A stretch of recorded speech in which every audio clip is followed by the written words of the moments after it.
Heute besuche ich eine Stadt, in der die Erinnerung an einen Werwolf immer noch präsent ist. Folgt mir, wenn ihr euch traut.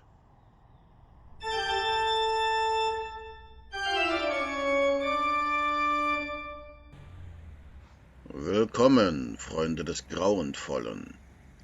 Euer Totengräber befindet sich hier in Ergste, einem Ort mit fast 1000-jähriger Geschichte, der heute zur Stadt Schwerte gehört. Durch den Ort fließt der Bierbach, aber ich muss euch enttäuschen, ist auch nur Wasser drin. Naja, mir persönlich wäre der Whisky-Cola-Bach lieber gewesen. Also zurück zum Thema. In dem Buch Westfälische Sagen und Geschichten aus dem Jahre 1831 heißt es sei schon wohl 300 Jahre her, dass im Dorfe Ergste ein Werwolf lebte. Bevor ich seine Legende erzähle, möchte ich kurz mit 2 Missverständnissen aufräumen, die es im Zusammenhang mit dieser Geschichte gibt. Viele Quellen zitieren die Altersangabe vor 300 Jahren. Beachtet man jedoch das Veröffentlichungsdatum des Buches, bemerkt man, dass dieses Zitat schon selbst fast 200 Jahre alt ist. Daher müsste es heute eigentlich heißen, vor 500 Jahren. Und wenn ich sage Werwolf, dann meine ich damit nicht aufrechtgehende Wolf-Mensch-Mischlinge. In altertümlichen Sagen ist ein Werwolf ein Mensch, der sich mit oder ohne Hilfsmittel in einen gewöhnlichen Wolf verwandeln konnte. So wie bei dem heutigen Mythos. Es heißt, ein Einwohner aus Ergste hätte einen Pakt mit dem Teufel geschlossen und konnte sich in allerlei Getier verwandeln. So spielte er den Einwohnern boshafte und gefährliche Streiche. Besonders gerne verwandelte er sich in einen Wolf und riss das Nutzvieh der Bauern. Diese konnten dem Wolf nichts anhaben, denn er wurde durch die Macht des Teufels geschützt, und niemand wusste, wer sich hinter dem Wolf verbarg. Jedoch hieß es, der Wolf müsse sich in seiner wirklichen Gestalt zeigen, wenn ein Kind einen Gegenstand aus Stahl über den Wolf hinwegwerfen und wieder an sich nehmen konnte, bevor der Wolf ihn erreichte. Brächte der Wolf den Gegenstand zuerst an sich, so wäre das Kind verloren und müsse sterben. Eines Abends war der Wolf wieder in einen Stall eingedrungen. Die 2 jungen Söhne des Bauern ertappten ihn dabei. Sie schlichen sich an den Werwolf heran und warfen eine Schere und ein Messer kreuzweise über ihn. Der Wolf war überrascht und wahrscheinlich auch verwirrt. Welchen Gegenstand sollte er sich schnappen? So konnten die Bauersöhne die Gegenstände vor dem Wolf wieder an sich nehmen, und der Werwolf musste seine wahre Gestalt zeigen. Der Bürger war entlarvt.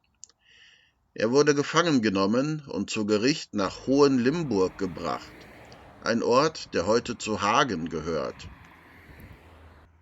Hier unter dem Ögerstein führte das Gericht eine Wasserprobe durch, wie sie auch bei angeklagten Hexen üblich war.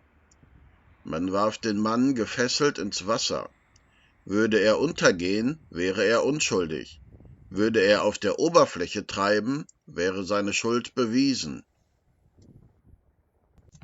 An dieser Stelle möchte ich kurz unterbrechen, um auf eine archäologische Besonderheit dieses Ortes hinzuweisen.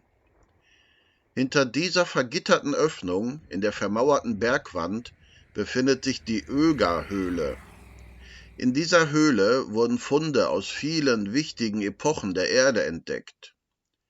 Viele davon werden im Archäologischen Museum Hagen im Wasserschloss Verdringen ausgestellt. Angefangen bei Knochen und Zähnen eines Höhlenbären und von wollhaarigen Nashörnern, steinzeitliches Werkzeug, Keramik und sogar niederländischer Feuerstein, über Fibeln und Keramik aus der Eisen- und Bronzezeit bis hin zur Keramik aus dem Hochmittelalter und der frühen Neuzeit, Weltgeschichte aus ca. 50.000 Jahren in dieser einen Höhle. Aber zurück zu dem Werwolf aus Ergste. Der Beschuldigte trieb tatsächlich einige Zeit auf dem Wasser. Doch heimlich und leise bat er den Teufel um Hilfe. Der Teufel soll einen Zauber gewirkt haben und nutzte eine Nähnadel, die der Angeklagte in der Tasche hatte. Je nach Quelle ließ er die Nadel nur sehr schwer werden oder verwandelte sie in ein schweres Beil. Der Angeklagte wurde durch das Gewicht unter Wasser gezogen und seine Unschuld schien bewiesen. Der Beschuldigte wurde vom Gericht freigelassen. Angeblich kehrte er nach Ergste zurück. Die Ergster Bürger wollten das Urteil nicht hinnehmen und fürchteten, bald wieder unter dem Werwolf zu leiden. Eines Nachts schlichen sie sich an den schlafenden Mann und setzten ihn in Brand. Der Mann erwachte und versuchte, sich noch schnell in einen Wolf zu verwandeln, doch es war zu spät. Der Mann starb in den Flammen. Seine Asche wurde abseits des Friedhofes begraben. Stolz darauf, den üblen Werwolf besiegt zu haben, ziert heute ein Wolfskopf das Stadtwappen von Ergste.